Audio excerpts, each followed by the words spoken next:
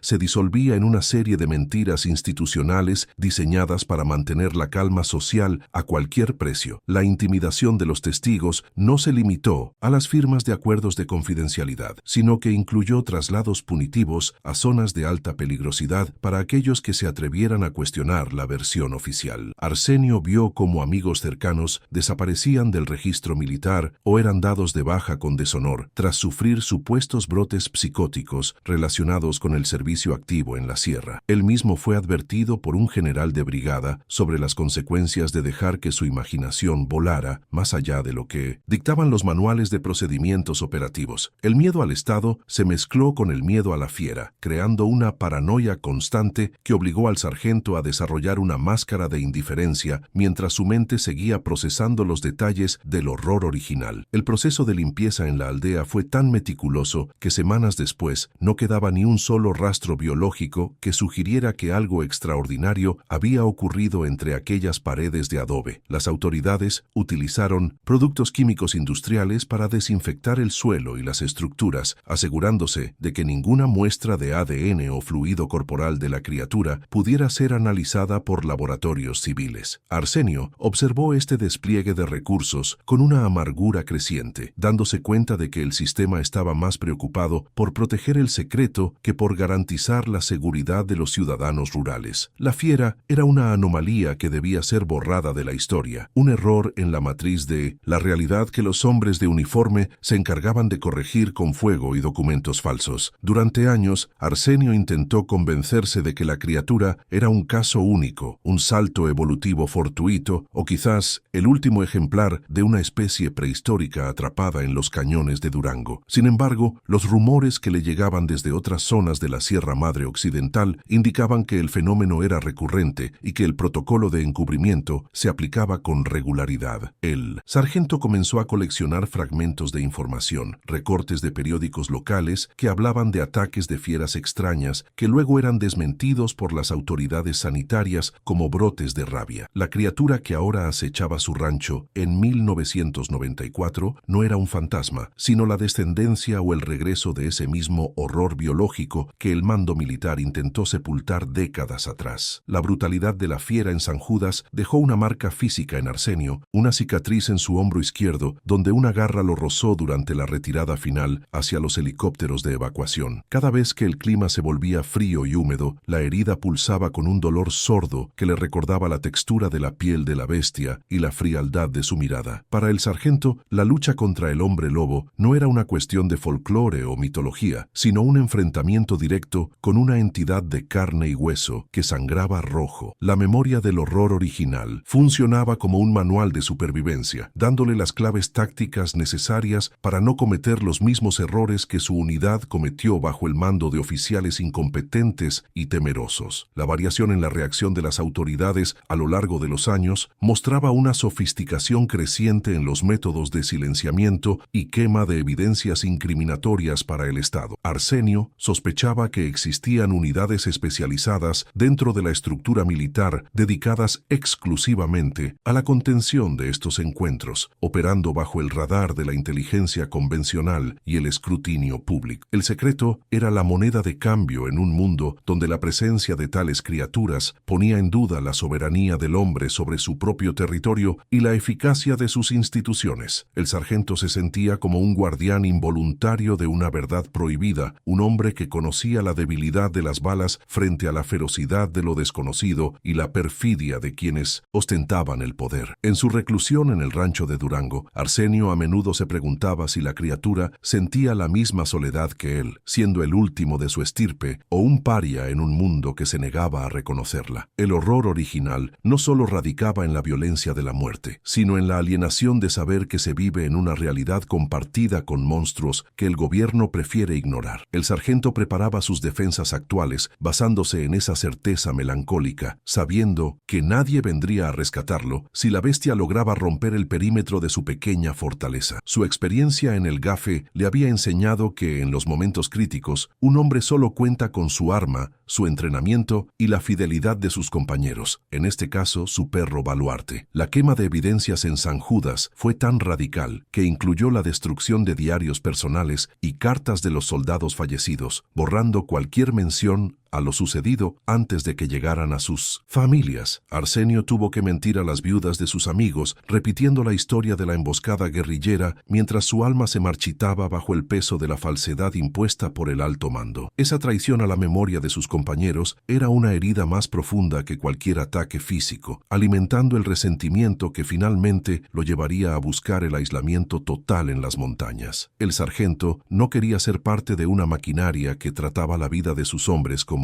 material descartable en nombre de un secreto de estado biológico y aterrador. Los informes falsos que todavía guardaba en su memoria eran una hoja de ruta de la decepción, detallando incidentes que nunca ocurrieron para ocultar la presencia de un depredador que la ciencia oficial no podía catalogar. Arsenio sabía que, si la bestia lo mataba esa noche, su muerte sería reportada como un accidente de caza o un ataque de animales salvajes comunes, perpetuando el ciclo de mentiras. Esta comprensión le daba una claridad fría. No luchaba solo por su vida, sino por el derecho a morir con la verdad, aunque esa verdad quedara enterrada en el suelo helado de su rancho. La criatura de 1994 era el mismo adversario de 1972, y esta vez no habría helicópteros ni oficiales para alterar el resultado del combate final. El flashback del horror original terminó cuando el sargento sintió el frío del metal del Remington contra su mejilla, devolviéndolo al presente táctico en el interior de su casa de piedra y madera. La oscuridad fuera del rancho parecía más densa ahora que la memoria había recuperado los detalles de la ferocidad de la bestia y la frialdad de las autoridades que la protegían mediante el silencio. Arsenio revisó la carga de su arma, sintiendo que cada bala era una declaración de independencia frente a un sistema que le había fallado a él y a sus compañeros décadas atrás. Baluarte emitió un suspiro profundo, como si también recordara las sombras de sus antepasados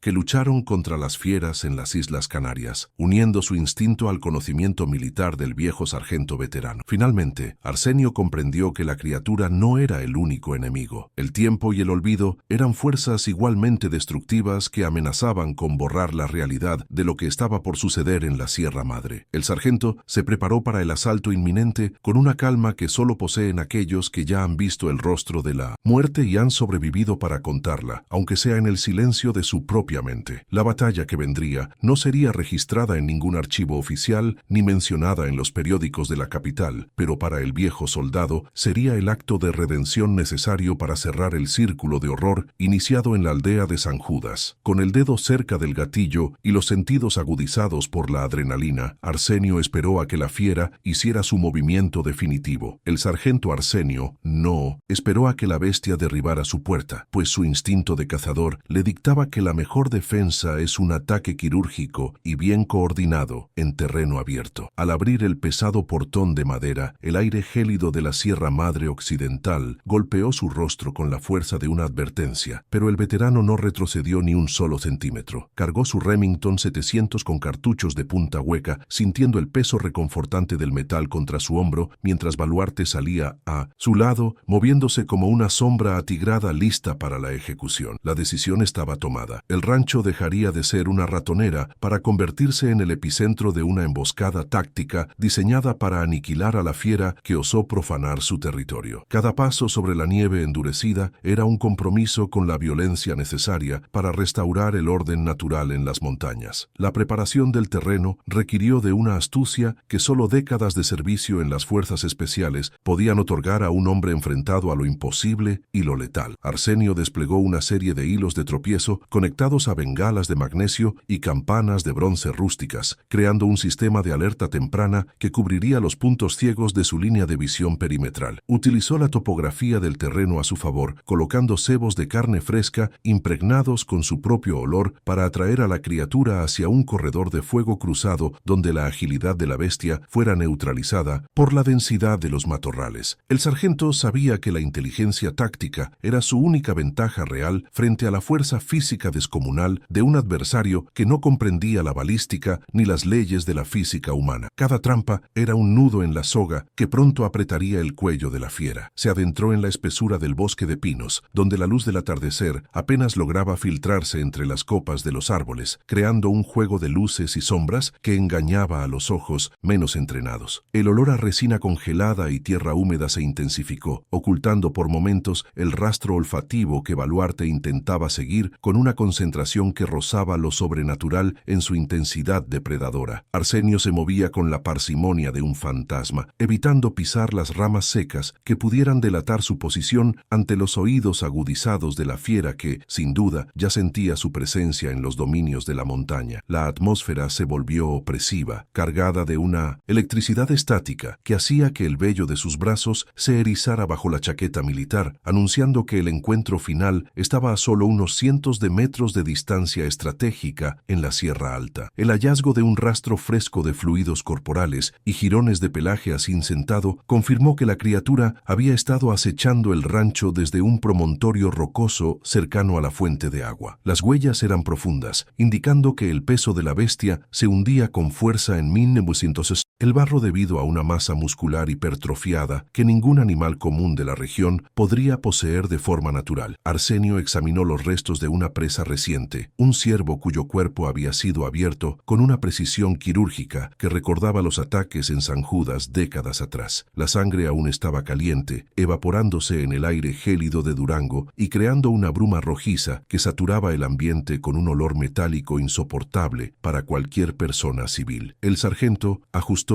su visor óptico, buscando la firma de calor de un motor biológico que funcionaba a una temperatura superior a todo. Un crujido seco proveniente de las copas de los árboles hizo que Arsenio girara sobre su propio eje con la velocidad de un hombre mucho más joven y letal. El sonido no fue seguido por el silencio, sino por un gruñido gutural que parecía emanar del mismo suelo, una vibración de baja frecuencia que sacudió los pulmones del sargento y puso a prueba su temple militar. No era el rugido de un oso ni el aullido de un lobo común, sino un sonido híbrido, una distorsión vocal que sugería una inteligencia maligna atrapada en una laringe deformada por una biología imposible. Baluarte respondió con un bufido sordo, mostrando los dientes en una mueca de ferocidad pura, mientras sus ojos buscaban el origen de la amenaza entre las sombras densas del bosque. La fiera estaba allí, rodeándolos, probando la resistencia psicológica de su oponente antes de lanzar el primer ataque físico de la noche duranguense. Arsenio se posicionó de espaldas a un afloramiento de granito, eliminando la posibilidad de un ataque por la retaguardia y asegurando un campo de tiro despejado de 180 grados frente a él. Esta maniobra clásica de supervivencia en combate le permitió concentrar toda su atención en el movimiento de la vegetación que delataba el avance sigiloso de la bestia por los flancos de la colina. Sabía que la criatura intentaría usar la altura para lanzarse sobre él, por lo que mantuvo su mirada fija en las ramas bajas y los troncos gruesos, donde una silueta de 200 kilos podría ocultarse con relativa facilidad. El sargento controló su respiración, reduciendo su ritmo cardíaco para estabilizar el pulso necesario para un disparo de precisión a larga distancia en condiciones de baja luminosidad ambiental. El duelo de voluntades había comenzado, y el bosque de Durango era el único testigo silencioso de esta danza de muerte mortal. De repente, una sombra masiva se proyectó desde la izquierda, obligando a Arsenio a corregir su puntería en una fracción de segundo, mientras el aire se llenaba con el silbido de una rama azotada con fuerza. No fue un ataque directo, sino una finta diseñada para que el cazador revelara su posición y desperdiciara su munición en un objetivo fantasma entre los pinos oscuros. El sargento no mordió el anzuelo, manteniendo el dedo fuera del gatillo y confiando en la respuesta de Baluarte, quien no se dejó engañar por la distracción auditiva de la fiera que acechaba en la penumbra. La bestia mostró entonces una parte de su rostro, un hocico alargado con colmillos que reflejaban la escasa luz de la luna, revelando una piel estirada y llena de cicatrices de combates previos. El respeto mutuo entre dos depredadores de élite se manifestó en ese breve instante de observación táctica antes de la violencia total serrana. Baluarte, siguiendo una señal imperceptible de la mano de Arsenio, se lanzó hacia adelante con una potencia explosiva que desafiaba su peso de 60 kilos de músculo canario. El perro de presa no buscaba un enfrentamiento directo con la fiera, sino forzarla a salir de su cobertura para que el sargento tuviera una oportunidad clara de disparo al centro de masa biológica. El encuentro entre los dos animales fue un choque de sonidos brutales, el restallar de mandíbulas, el impacto de cuerpos pesados contra el suelo helado y el desgarro de piel endurecida por el frío de la sierra. El can logró morder una de las extremidades de la criatura, provocando un aullido de dolor que resonó en todo el cañón como una campana fúnebre para la paz del bosque. Baluarte retrocedió tácticamente, atrayendo a la bestia herida y enfurecida directamente hacia la zona de muerte establecida por el astuto veterano del Gafe. El estruendo del Remington 700 rompió el aire con la autoridad de un trueno, enviando un proyectil de calibre 300 Winchester Magnum directamente hacia el hombro izquierdo de la bestia que avanzaba con furia. El impacto fue seco y visceral, un sonido de carne rompiéndose y hueso astillándose que confirmó la efectividad de la balística moderna frente a la biología del mito. La criatura fue lanzada hacia atrás por la energía cinética del disparo, rodando por la pendiente mientras dejaba un rastro de sangre espesa y humeante sobre la nieve virgen de Durango. Arsenio no celebró el impacto, sino que procedió a acerrojar su arma con una eficiencia mecánica, preparando el mínimo